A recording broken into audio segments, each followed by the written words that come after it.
Merhaba sevgili akrep burçları. Balık burcundaki ay tutulması sizlere yarayacak bir tutulma olacak. Hem güzel bir alandan tutulma etkisini alacaksınız hem de element desteği olacak. Burası aşk, çocuklar, yaratıcılık ve sahne evidir.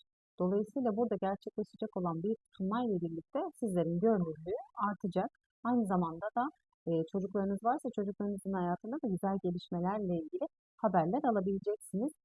Aynı zamanda burası tatil alanıdır da güzel tatiller, ani gelişen tatil programları da bonusu olabilir bu döngünün.